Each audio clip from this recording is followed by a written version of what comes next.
All right, so we're recording. And what day is it? The July 27th? July 27th, 2017. Okay. And just so you know, I've got a slideshow of those pictures you sent me, just sort of running in front of the camera. So. Okay. And then so we'll just start with how'd you get started in all right, well, what do we want to call this story? You want to call it what would you call it? Well, this one is just low-level drag racing. I don't know, just drag racing. I don't know. We didn't think about that. We did a lot of drag racing on a very low level. We're not national contenders or anything like that. We're from a small town. Although we did go to 5 or 6 different tracks, but Saturday night, Sunday afternoon type local small town drag racing. Well, the biggest being in Denver, and this meet in particular. So we're so drag racing in the 70s. Let's see. So yeah, just start with how'd you get started in drag racing? Well, the way I got started was we had a neighbor that lived right across the street, and I would see fairly often him. His name was Dallas Scott, and he had an old 442, and I would notice his car on a trailer occasionally, either getting ready to go or coming back, and I'd see him in his garage working on his car, and often there'd be other people over there. And I was 14, 15 years old, living across the street. I'm getting pretty close to being able to drive. And I just thought his car was so neat. And, you know me, finally, I decided I'm going to go over there and introduce myself and find out what's up with this. So I saw his car there, and he was out there, and I walked across the street and introduced myself and asked him about his car. And then from that time on, I was just really hooked on racing itself, and I was full of questions. And I used to go over there, and I don't think I bothered him too much. I tried not to be a nuisance, but I asked a lot of questions, and I'd watch him work on his car, and I started getting anxious for when I'd have my driver's license, and started thinking about what kind of car I could afford to get, and whether I could turn it into a race car. And so you were about what, like 14, 15, or? When I first started watching him, and then when I really started thinking about, I never thought, well, I could drag race. I could never have a car that could do that.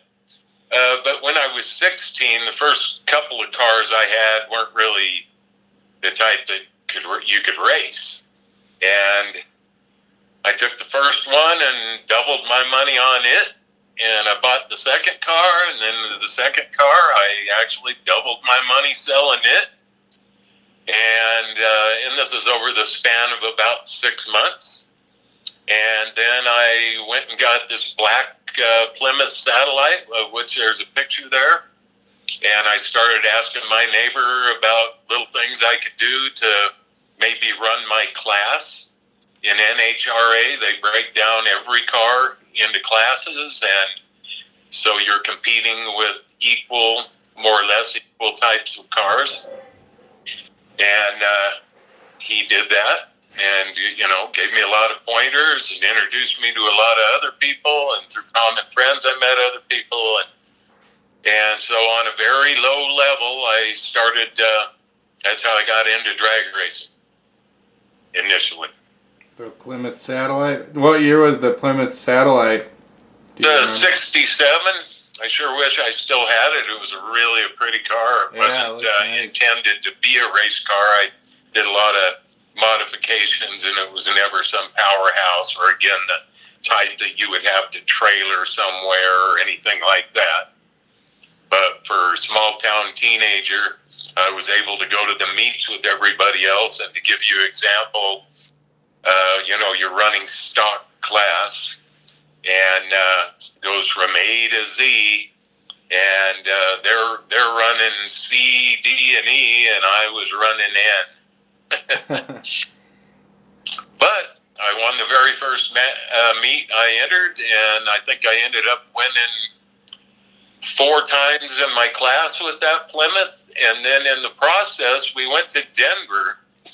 My buddy Kevin and we worked at the same place, and we had hung out way before we got into cars and stuff. And we heard about this thing called bracket racing in Denver.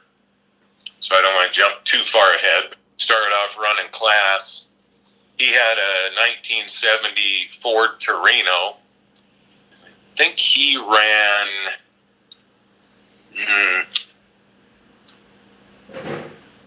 G stock, maybe. Kind of right. The guy that's not important, but he's the guy in the picture you sent. Yeah, but we were both. I introduced him to Dallas, and we were just both really hooked on 442s, and but we're teenagers and we couldn't afford that sort of thing. I could tell you though, this meet that I was going to tell you about. The way I got the 442 was every Tuesday I used to ditch school and go to Denver with Dallas because he was a car dealer. He sold muscle cars. He had his own car lot, and he sold primarily muscle cars and things like that. Sold anything, but that was primarily it. I was able to do that because between my junior and then definitely my senior year, I had nearly all my credits to graduate from high school. And you could not graduate early. It didn't matter if you had all your credits or not, you still had to go. But I had a pretty easy time when I was a senior, so I mostly set my schedule up so I was free on Tuesdays. And every Tuesday I went with Dallas to the auto auction, and then I would get to drive one of the cars back and that he would buy, mostly muscle cars, so it was a lot of fun. And then one time we were there, and here was this 442, this gold one that you see in the picture. I've got a lot better pictures of it. I didn't have as many saved. I got a box full of them somewhere. But anyway, I saw this car, and it was going to be coming through the auction, and I said something to Dallas about, the car. And right there, because he liked me, and he believed me. I worked at Safeway at the time, so I had a good job. And we made a deal right there that if he could get the car, he would get it. And then we'd set up how to pay for it and all that stuff to get a loan and blah, blah, blah. And I'd have to trade my Plymouth in on it. He ended up getting the car, and the happiest day of my life, and it probably still ranks in the top 10. And that's how I got the 442. And then, of course, once I had a 442, then Kevin couldn't stand it, so he had to get a 442. And all that kind of matters in this story. Did that answer the question? Yeah, definitely. So maybe just do a step, like a blow by blow of like just a single race. Well, what developed for us over a 2-year period, and then in the years after, but mainly neither of us had cars that were race worthy in '74 when I was a sophomore, just 16. You would have really been pushing it. Not nowadays, you wouldn't have been pushing it to do it at 16, but back then you would have. They didn't think you were capable. Of course, we knew we were. But anyways, so by the summer of '75, we both started going to every meet in Julesburg. We'd go to Julesburg, Colorado. We'd go to Kearney, Nebraska. We went to Pueblo once. We would go to, I don't know if there's still a track there, but there used to be. We went to Cheyenne, Wyoming once. We went to Bandimere when it was just a teeny tiny place. Not unbelievable what's happened to Bandimere now, but it used to just be a little place.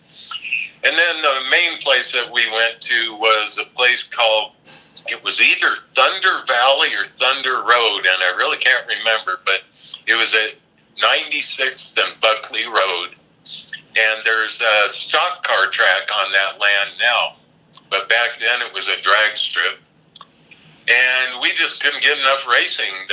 The events primarily in Julesburg and Kearney. We'd go to Kearney 4 times a summer and Julesburg 4 or 5 times. Seems like a lot, but in between we were just itching to do it. And one thing about this, we were really fortunate that we lived in a small town that caught the end of the muscle car era. So by 1976, there was still plenty of muscle cars, but it was fading. Things were changing and stuff like that. Of course, there's still racing, but the muscle car era effectively ended in 1970, 71, and it was really gone by 73, 74. So, but of course, the cars are still available and stuff. But we couldn't get enough drag racing, so we started looking for other things, and we heard about this thing called bracket racing. And every Wednesday night at 96th and Buckley Road, they had bracket races. And what was really cool about bracket racing is if you run your class, you just run heads up against other cars that are in that class. And the winner, takes the trophy and the prize money, and that's it. If it's a real big meet, you might get a trophy for second, but that's about it. But with bracket racing, they mix all cars together. And what you do is you run some qualifying passes, as many as you like, whatever you feel like you need to do, and you determine the speed that your car is running, because you could change nothing and it'll vary from week to week or meet to meet, because you're dealing in tenths and hundredths of a second. So you see where your car is at that time, and then you pick a time. So let's say your car will run 13 seconds flat. You could pick 15 seconds if you want. You could get a 2-second lead on any other car. The catch is if you go faster, they call it a dial-in. And if you go faster than your dial-in, you lose. So you can pick any time you want, but if you go too fast, you lose. They call it breaking out. So generally, you want to pick a time that is about what your car runs. Most people would pick say a tenth of a second faster than they could actually run, but that never made sense to me. So using 13 as an example, let's say, the car would run 13. Most of them would pick like 12.9 or 12.95. Then they could run as hard as they wanted all the way through and never break out. But that didn't make sense to me, because they were also handicapping themselves a little bit. So I would do the opposite. I would put, if I could run 13 flat, I'd put 13.10, 13.1. So I'd get a little bit of an advantage on the lights and have to make sure that I didn't break out at the other end. So when we get to the finish line, I wouldn't say I'd slam on the brakes like you're going to lock them up and be dangerous. But if I knew I had it, or right as I'm there, I'd let off the gas and hit the brakes and hope that I could shave off a tenth of a second to keep myself in. Then I figured if I was slow off the line, it'd give me a little advantage. So I get a little detailed there, but that's bracket racing. So two cars, completely different types of cars, could race each other. And if you've ever watched a drag race, you stage, there's two yellow lights, and you roll into one, and a yellow light comes on. You roll forward just a little bit farther forward, and a second staging light comes on. Then you are staged. Your opponent does the same thing. And then you've got yellow lights that come down what they call the tree, and it goes yellow, yellow, yellow, yellow, and green. And I'll give you one great example. When we would go on Wednesday nights, and we were going every Wednesday night just about, we would drive down there. We'd drive the 85 miles. Well, it was night. And so we would do little things, by the way. We would unhook our brake lights. We'd just take the bulbs out so that if we were hitting the brakes at the end consistently, the people in the staging lanes wouldn't notice that, because most of them were. You could tell whose strategy was what by simply seeing who was braking at the end of nearly every race they ran. Well, we took the bulbs out of our taillights so they couldn't tell what we were doing. But anyway, so it's nighttime, and here my car is running 14 seconds.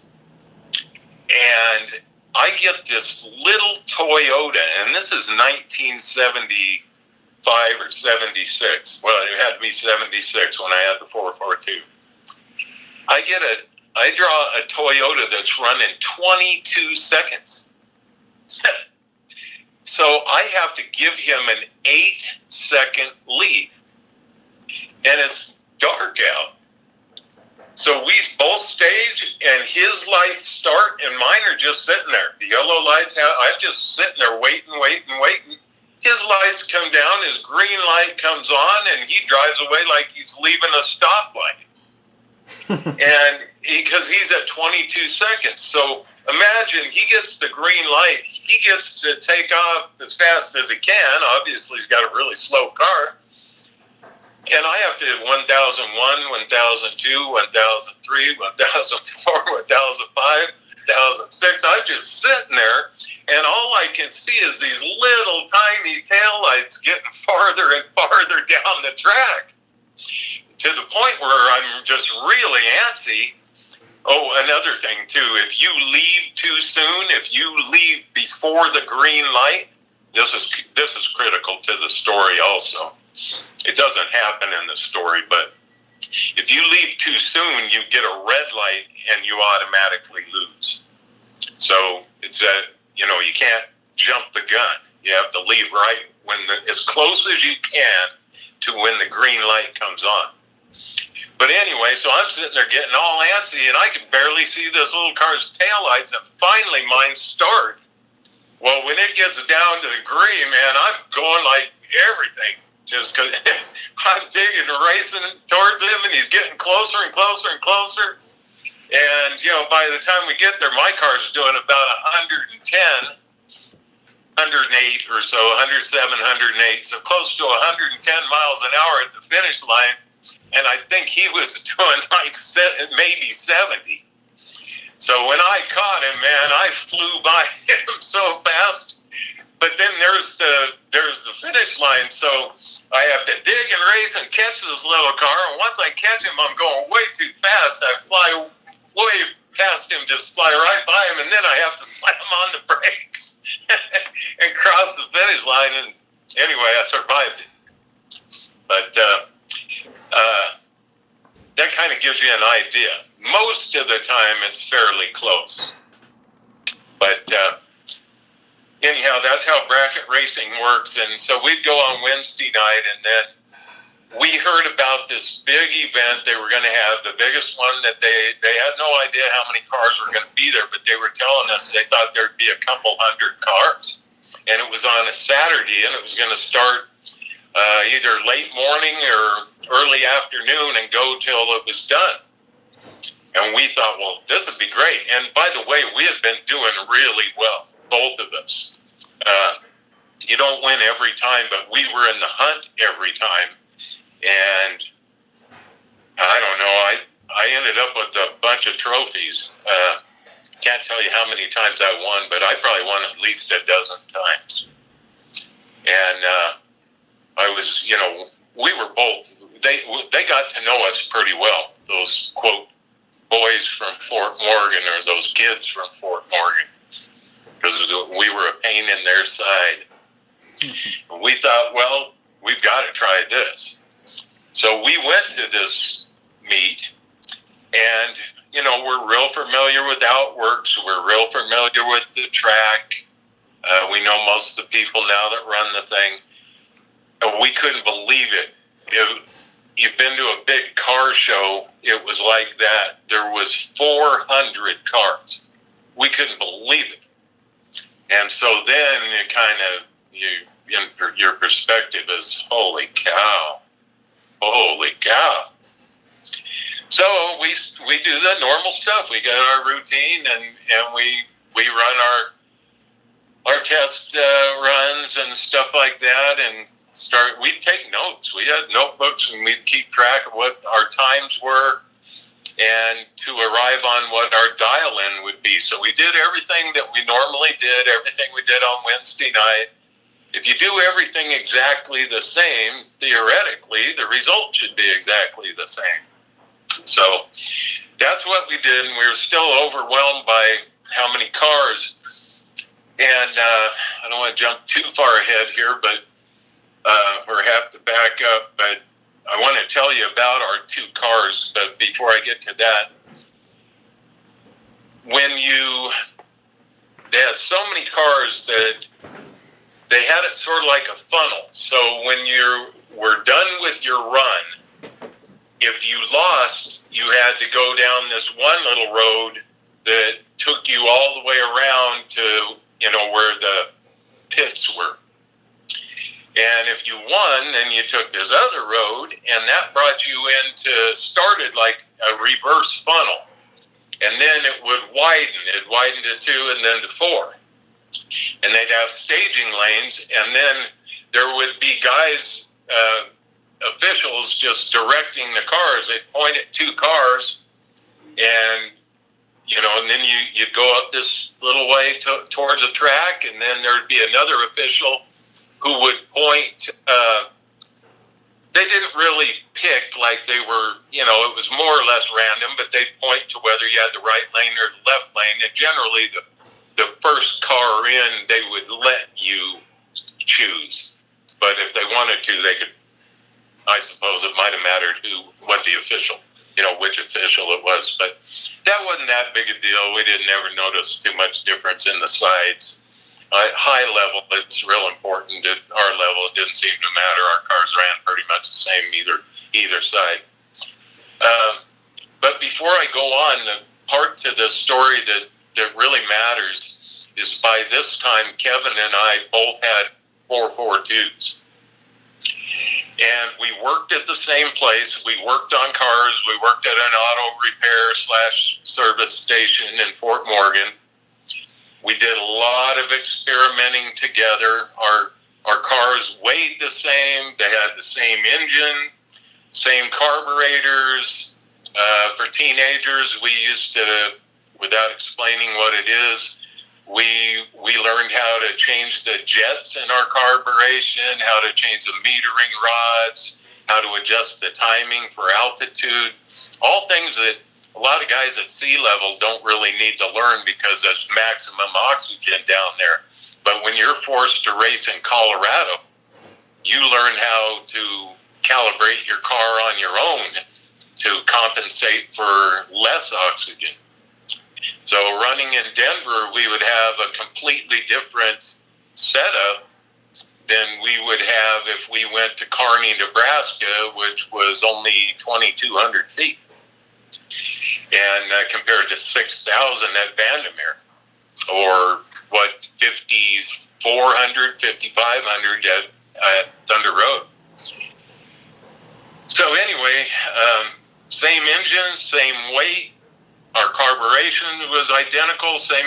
We had to have stock carburetors, but the modifications that were legal for stock were identical because we do all this experimenting. We tried different rear end gears, and then when we determined which were the best, then we both had the same rear end gears. When we had the transmissions worked on, what they call a shift kit put in, so it'll shift instantly. We had identical shift kits. Our tires were the same. We got into putting modified front end shocks so that when you come off the line, it'll throw all the weight back on the back tires, and the front end will lift up higher than it would if it was a factory car to shift weight quickly to the back for added traction. And then they would settle about a third to a half of the way down the track for aerodynamics. Getting a little off track there, but everything that we did to the cars was the same. They were both automatics, same cubic inch, everything. There was one difference, and that is we had different headers are the pipes that come off the engine manifold for the exhaust. They're individual pipes for people that don't know that. They come from the factory with the solid cast iron manifold, and everyone that races replaces those with headers. And we had different types of headers, and that'll matter in the story. But they were still the same length of header. We had the same extensions on the headers. Everything was the same. And again, because, that's what we did. We'd go outside of town and we'd time our own cars or have somebody do it. If it slowed it down, we'd scrap that idea and try something else. So by the time we got to this meet, we have virtually identical cars. His was white and mine was gold, but other than that, they were pretty much the same car. And it just turned out it would always vary a little bit on Wednesday night. And we wouldn't talk to each other about what we were going to dial in at, not for any other reason than it was too distracting. You had to worry about your own car. And then whatever time you picked. But it really did so happen that at this huge meet, we both picked, I think it was 14-1. We could run high 13s most of the time, but for whatever reason, we both decided to dial in at 14.1. So we had identical dial-ins. Our times when we did compare were virtually identical. And it really matters in this story, that everything's the same. We would shift at the same RPM, just everything. So next thing we did when we got the cars all fixed up and ready to go, and again, we're really familiar with this track, only we've never seen it mega. There have been maybe 50 cars before, and but never like this. And so when we saw how they were doing it, we decided that we'd come up with a plan so as best we could, we would avoid having to race each other. And the way we did that was I believe it was the right, but it doesn't matter, right or left. We decided when you get back, if you win, when we get back to the staging lanes, always stay to the right. Always try to get into the right lane. Because they never took two cars, one right after the other. They always took one from a different staging lane. And as the cars got narrowed down, it went from 4 to 2, but it started with 4, and then, as they whittled them down, then it got to just 2. So if we always returned to the same lane, we would theoretically never have to race each other until the end, because they always took a car next to you. The next thing is, you're a quarter mile down to the finish line. Then you've got probably another third to half a mile to slow down and get your car stopped. Then you pull off to the right and you take a little service road back up the side of the track to a little shack. And you really don't know if you won or not until you get the time card. because you don't know if you broke out. There's a lot of variables. So you really wouldn't know. And then once you got your time card, the first thing you look is whether the box win or loss is checked. And if you won, then you travel up the road just a little bit farther. If you lost, you would pull off on one road, which would take you back to the pits. If you won, you would go a little bit farther or reversed. I really can't remember which it was. It doesn't matter. And you would take that road, and that would take you back to the staging lanes. So I'm pretty sure that I ran first all the time because I remember watching for Kevin. So say on my very first run, I get back to the shack, they hand me my card, it says win, and I'm happy, and I head back to the staging lanes and start immediately doing some things to cool my car down and whatever. In the meantime, I'm watching, there's kind of a hill, and then a curve, and then a hill, and I'm watching, and then here comes Kevin. So that means he won too. And we'd stay in the same lane. And if they did pick us at different times, that's just how we did it, and it worked perfectly. So we start knocking off races, and I suppose you could probably figure it up. There wasn't exactly 400, but it was about 400 cars. So anyway, and then it takes you're running them two at a time. So at the beginning, it takes a while before you race again. So generally, we were pretty close to each other, and we were sharing ideas or whatever. But we had it so covered that there wasn't too many changes. Again, we tried to do everything exactly the same. And so the meet's going on, and we're both still winning, and they're whittling away cars, and I want to add one more. Well, I'll tell you. We had actually raced one time before in 1975 at one match, one meet. It wasn't a final, but we were both pretty close to it, and we drew each other. And he had his Torino, and I had my Plymouth, and he had to spot me because his car was faster.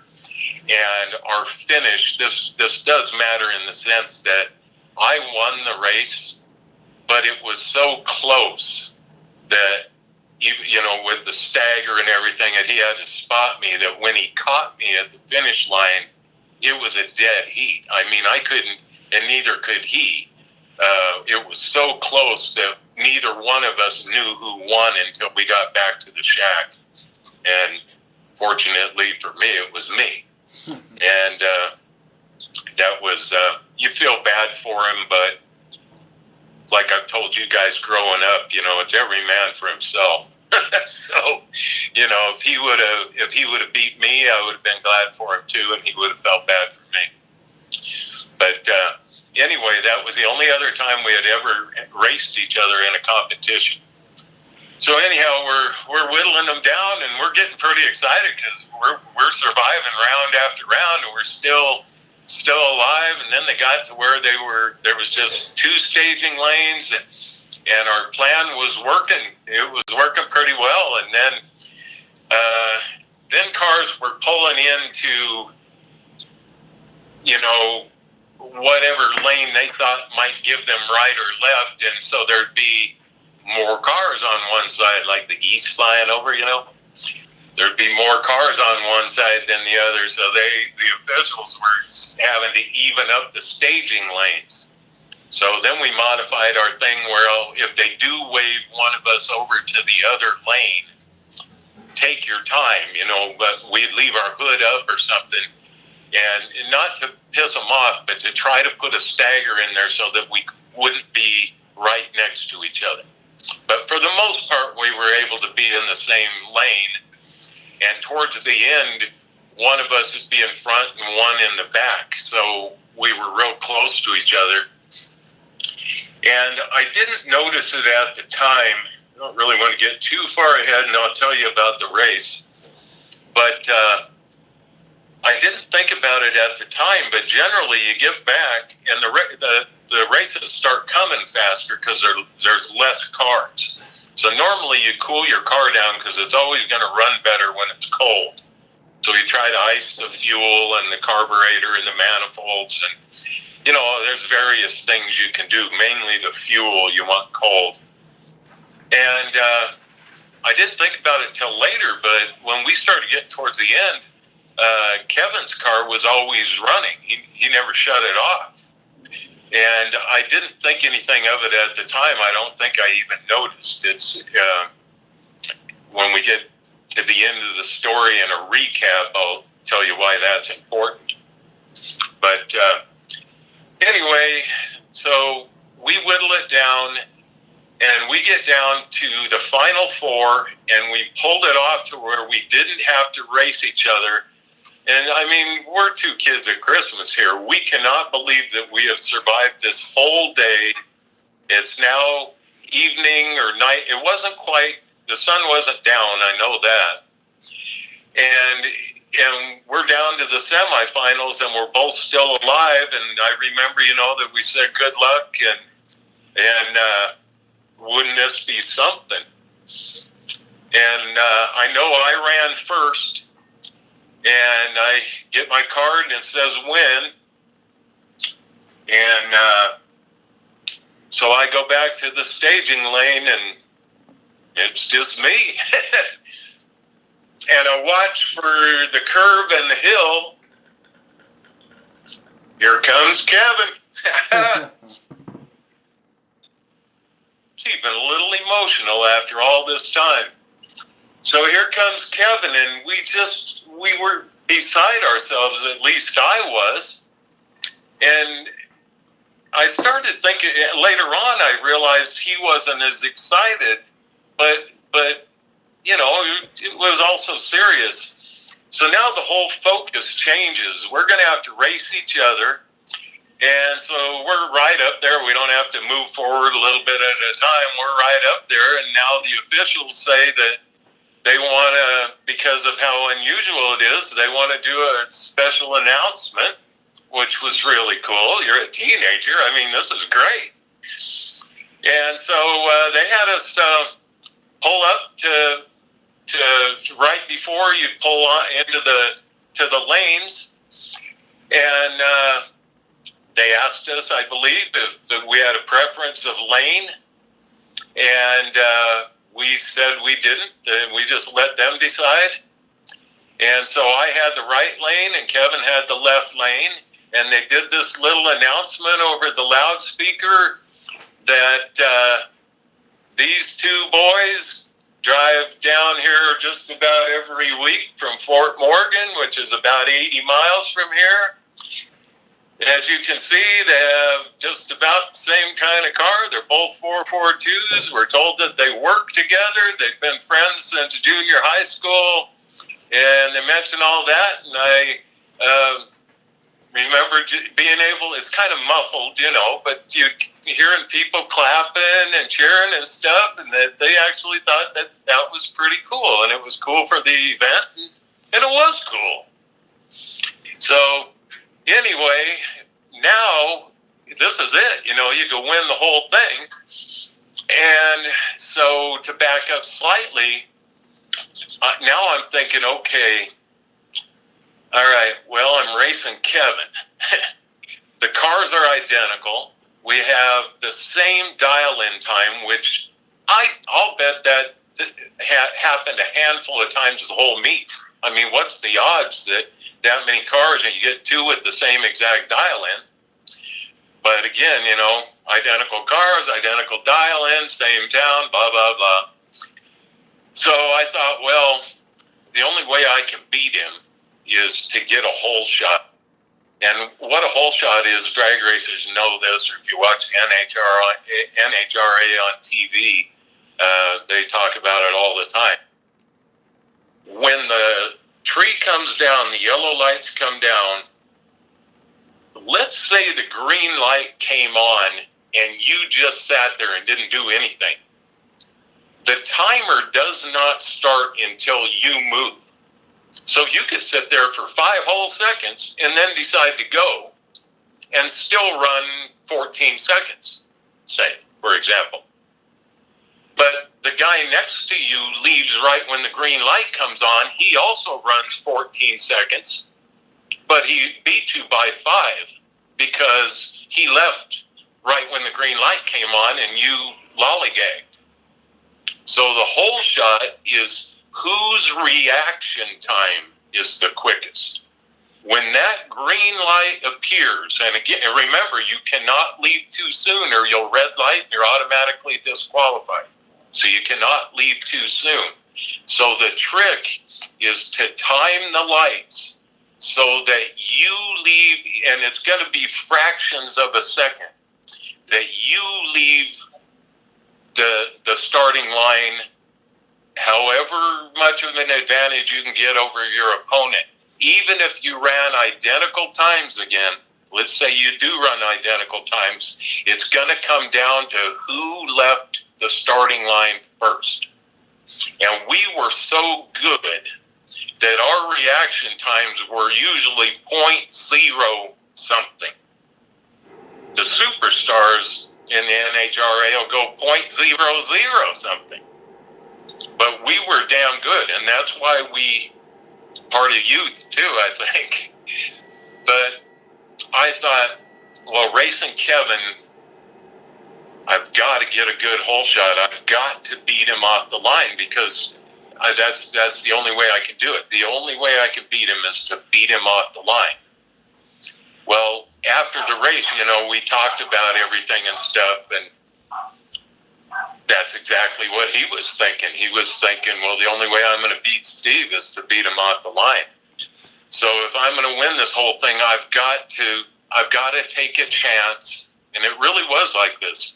I've got to take a chance on red lighting. I've got to cut it just ever so thin compared to what I normally do. I got to just, you don't literally close your eyes, but almost close my eyes and go just a hair sooner than normal. And if I red light, but that's how I can beat him, by beating him off the line. And then the next thing I thought, our cars are so identical that we would shift. They're automatic, so you go first, second, third gear. And incidentally, like good drag racers, you want your car to, you shift at a certain RPM, okay, which is usually about 6,000 RPM. Ours were just stock, so we would go like 5,800 RPM. Small engines can go 8,000 or 9,000 RPM, but big blocks, they'll break. There's too much engine there if you wrap them too tight. That's neither here nor there. So we were shifting at the same time about 5,800 RPM. And so, and again, you should top out so that when you cross the finish line in third gear, you are at 5,800 RPM. So you've got maximum use out of all 3 gears. And that's how our cars were geared. They were identically geared. Transmission's the same. So we would both cross the finish line at that RPM. So it doesn't help you really too much, but you might get a mild bump if you go an extra 100 RPM. It can level out and hurt you if you go too many, because it always wants to be pulling. But I thought, okay, I got to beat him off the line, and maybe I'll go an extra 100 before I shift. And maybe it'll give me enough of an edge to beat him. So we get up there and we do our burnouts, and that was kind of funny. We didn't burn out at the exact same time, but neither one of us wanted to be the one that sat there the longest. So I remember that we both sort of hesitated, and then one of us just went ahead. So we were slightly different, but it's kind of funny looking back because we did everything just exactly the same. So we do our burnouts at about the same time. We get up to the staging lights. I stage the first light. He stages the first light. Neither one of us wants to be the last one to stage or the first one. We're just you just want to barely get to to that second staging light, so you are staged and you're locked in there. So we do that, and finally here we are, both staged. We have identical dial-ins, so the tree is going to be exactly the same. We get staged, and we're watching, and it makes me nervous even retelling the story now, 45 years later, whatever it is. 41 years later. But now I can picture it, and you know, you got your peripheral vision, and I was in the right lane, and Kevin's car's in the left lane, and so we get staged, and we're waiting, and here come the yellow lights, and they start going boom, boom, boom, and just a hair before I normally did it, I jammed the gas. And the green light comes on, so I didn't red light. I went a hair sooner than normal, and the green light comes on, so I'm away good. But the thing about it was, you can see out of you're staring straight ahead, plus you got to watch your tachometer. You don't look over really at your opponent, but you can see him out your left side peripheral vision. And so here I do this little bit extra, and it works. I get a green light when I could have red lighted, and the front end of I jam the gas, and the front end comes up. Well, at the same exact identical time, his front end came up. So he did the same thing I did, and it worked for both of us. So here we go. We're doing it. We're in the first gear, and we're getting ready to shift into second gear, and I get to 58, and I hold it just a little bit longer than normal, and I jam it to second, and that causes you can't hear it, but the tires are digging, and they'll leave a mark when they shift into second, and it causes your front end to lift again. So I hold it just a hair longer than 58, and I jam it into second, and my front end comes in, lifts as it digs into second gear, and Kevin's car does the exact same thing. He did this. His plan ended up being identical to my plan. So now we're in second gear, and I do glance over, and he's like right next to me. You couldn't tell who's in front. We were actually dead even, digging through second gear. We're getting close to third gear, and same thing, and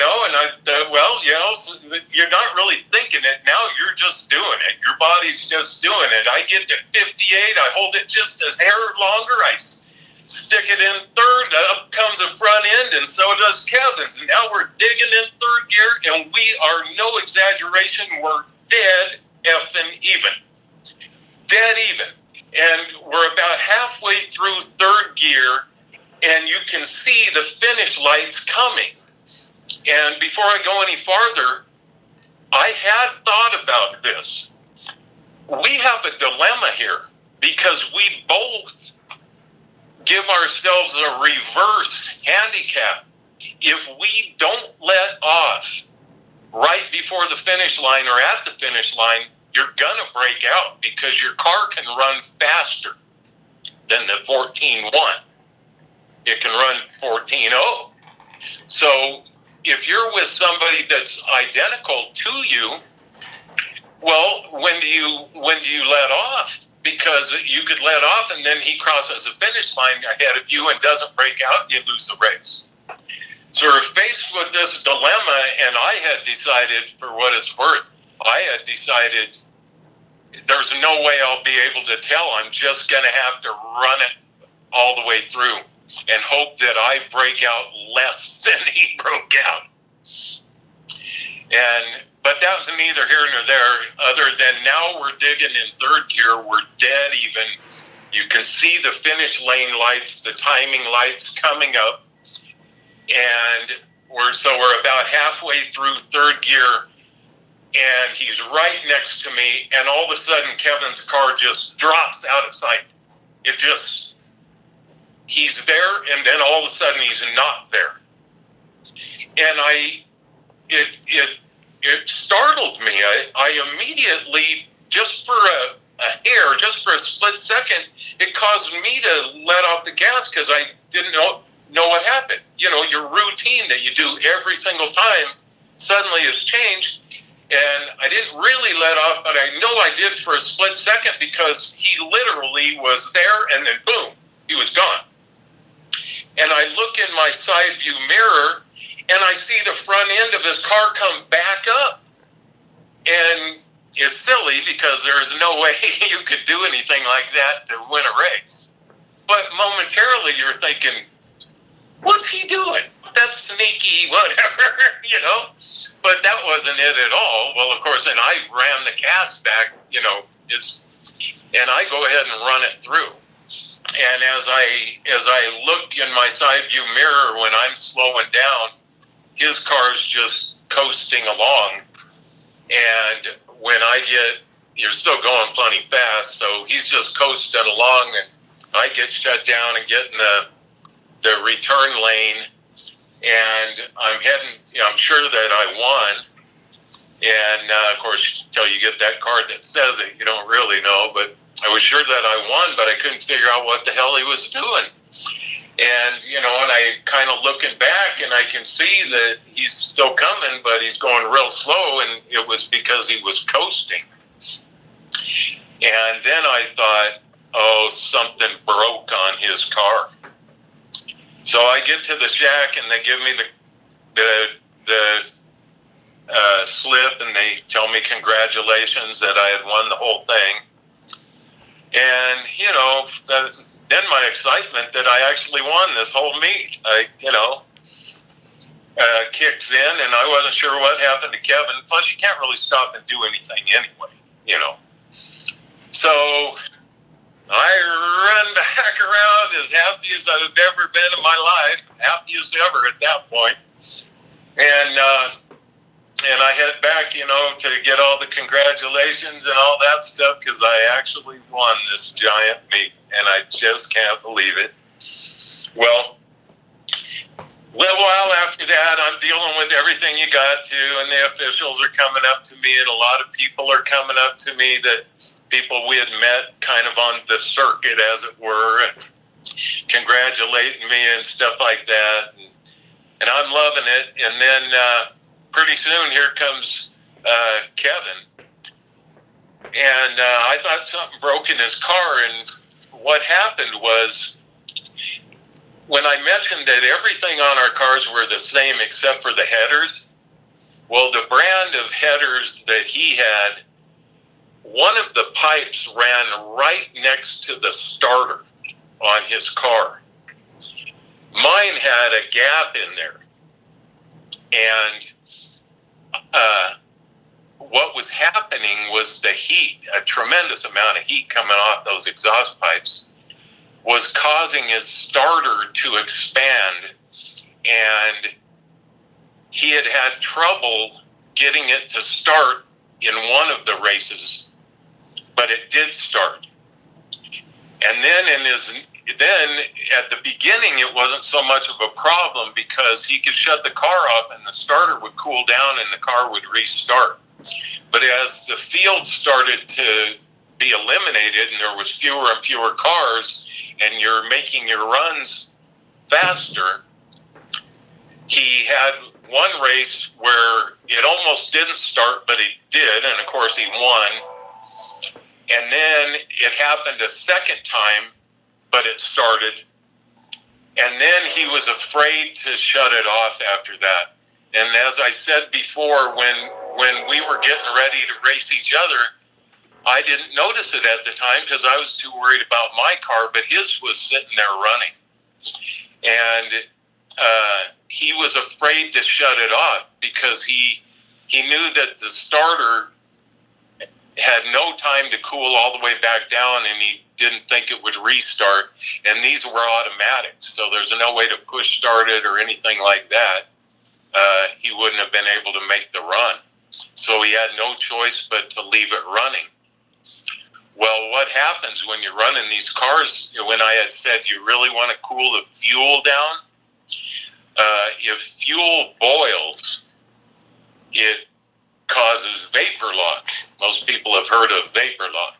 And that's when air bubbles get into the fuel, and instead of pumping fuel into the carburetor, it'll get an air bubble in there, and that'll cause back pressure, and the fuel pump can't put enough pressure forward to push the air through, and the car will die because of lack of fuel.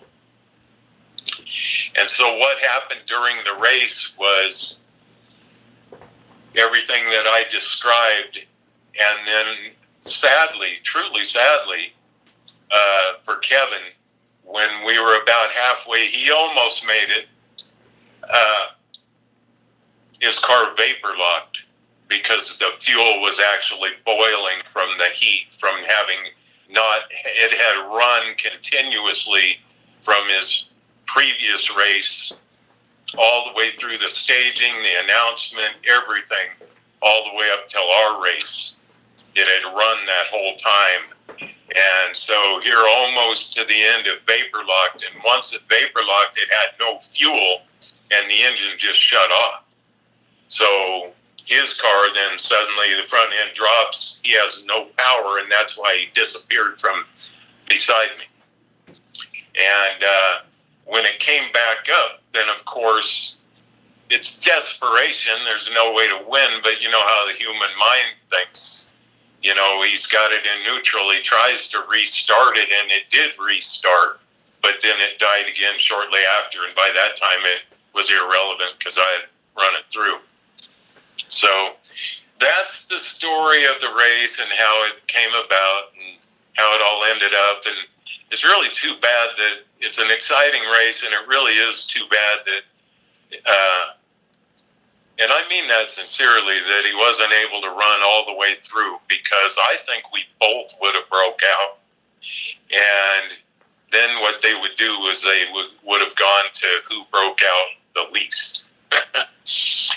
And, you know, who knows? Or I know I was going to run hard all the way through, but he may have decided, had that not happened, to slam on the brakes like normal, and I break out. He won by not breaking out. You know, I don't recall talking about that because he was pretty bummed out. And, you know, to get second in a meet like that is still fantastic. But under the circumstances, yeah, he was pretty bummed out. We did have a lot of people come up to us, though, afterwards and tell both of us how cool it was. And I remember one guy saying, we were about halfway down the track, and I mean, when you guys came by, you couldn't tell who was in front. So that's the story of the bracket racing in Denver. Cool. All right. Pretty exciting, huh? Yeah, that's a really good story. I was going to ask you too, is there when did you stop drag racing, or why, or both? Well, what happened there was I didn't do nearly as much after high school. I did run in 77 and 78, but I made the mistake of, I tried to get practical too soon, and I sold my car. And then, you know, I just was pursuing other things. It was kind of like drag racing is something I did, and I don't know, your span of interest or whatever, what term am I looking for, kind of changes. You know, years are a long time back then, and so by 78 it had been like 4 years, and I was thinking about moving to Kansas, which I ended up doing with my friend Dave and stuff like that. So I sold my car for the money. But I immediately regretted that. I really regretted it. And in 1979, I bought the car back. Oh, really? Yeah, I bought it back, and I ran the same car, or same car. I bought it back from him. I just couldn't stand it. Oh, the same guy still owned it, or? Yeah, and so I bought it back from him. And I raced 4 times in 1979, and I won all 4 times. I took first all 4 times. And then Dave was really moving to Kansas, and I just kind of not lost interest. I always loved it, but how long are you going to do it? It's costing you money to do it. Yeah. And I'm a stupid kid who doesn't have a lot of income, and I'm blowing money on racing cars. And so I sold the car again and moved to Kansas and all that stuff. And then when I got back from Kansas, of course, then I started a towing company, and I always thought maybe I'd get a car and do it again, but of course I never did. With the help of my buddy Larry in Fort Morgan, I've gotten to drive him a few times and stuff, so that's good enough for me. He lets me run his through occasionally. And he did tell me once that if he ever couldn't race and somebody had to race his car for him, he'd pick me. So that made me feel good. Bragging a little. But that's kind of what that was. And really winning those 4 times in 79 after only running a little bit in 77, not at all in 78, it just kind of showed me that I could still do it, because you're still just a kid, but you think you're old. Yeah. So that was kind of it. Not, as you know, I still enjoy racing and all kinds of racing. I still watch NHRA and stuff like that. I tape it though, so I can fast forward through the commercials and just watch the races. But do you still keep contact with Kevin at all, or? I haven't seen him for a long time. He moved to California, and then we saw each other briefly when he was back in Fort Morgan. And then things just change. They just move on. I don't really know where he's at. I assume he's back there. So, yeah, I don't see him anymore. I could probably find him, but it'd just be to say hi, I guess. Yeah. Cool. But, yeah, there's a ton more drag racing stories. There's a lot of really good ones that I won't take up any more time telling those, but some of the most fun ones, or maybe I'll do another one of these about drag racing stories, the small town way, where we would just go outside of town, and we actually had a road perfectly set up, and we'd get that bridge outside of Fort Morgan? Just like American Graffiti, we even had a start-finish line painted exactly 1,320 feet. Is that that bridge outside of Fort Morgan? 1,320. Oh, well, that's a quarter mile, but about 5 miles outside of town, northeast of town, you take road T.5 and you follow it out about 3 or 4 miles, 4 or 5 miles, I don't remember. And it takes about a 45-degree turn to the northeast. It goes straight east and it goes northeast. And we knew the people that owned all that farmland right there, and they raced too. So you couldn't see either way. It was 2 miles to the next road. There was only a farm road in between, and they owned all that land. So we actually got out there, a whole bunch of us, and we'd get brooms. We'd set up drag races, match races, and we measured it off exactly, and we had a white starting line and a white finish line, and we'd get out there with brooms and a couple dozen guys, and we'd broom off all the rocks, and we'd do a lot of illegal drag racing out there. And the cops could never catch us because we could get off the road and onto the property. And using CBs and stuff, we'd have somebody stationed about a half mile down each end at each road. And if the cops were coming, they'd just CB us in. Am I still on the taping this? And it didn't matter. It was fun. And they'd say the cops are coming, and we'd all just act like we were hanging out. Of course, you could tell from all the skid marks and all that stuff. The newspaper even did a story on it, trying to put an end to it, but they never could. So maybe I'll tell you some of those stories. We had some real good ones that way too. Nice. But you'd say the the highlight of it was the Denver thing? Well, just because, as far as sanctioned meets, actual, drag racing events, that was definitely the highlight. There was a lot of really fun ones. I mean, we went countless times, all summer long. Practically every Wednesday night we went, and for 2 years. So there's a lot of good little stories, like the time that the tornado. I have a picture of the tornado too, with the tower, the control tower in the foreground. You can see the tornado. It cleared the track, the people, everything. Me and Kevin were the last ones to leave because we had to get the slicks off of our cars. If you drive those down a regular road, and back then they were $150 a piece, so that was a fortune.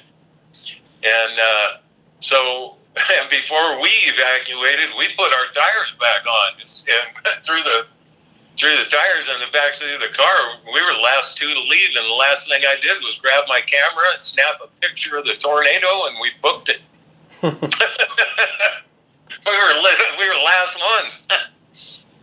It tore up part of a couple of fields. It just barely missed the track, but it went through some wheat fields and hay fields and stuff like that. Tore up a few outbuildings on some property and stuff. So it was a real tornado. But I thought I could outrun it. But yeah, tons of stories like that. But yeah, that would be the highlight. I mean, we didn't expect that many cars, and then to have us both make it all the way to the end is. Did it have a name? Did the meet have a name? Do you know, or do you remember? No. In fact, that they lasted for just a few years, and they were on a shoestring budget. For instance, did they have organizers, or do you remember? Was there an organizer? Or? No, I don't remember. I can't even. It was either called Thunder Valley or Thunder Road or something like that. I haven't tried to Google it. Maybe you can. It was at 96th and Buckley Road. I think there's still a dirt track, stock car track there now called Rocky Mountain Speedway on the same piece of land. But they were struggling, with crowds and things like that. There was some prize money I never got. There was some pictures taken that we were never able to get.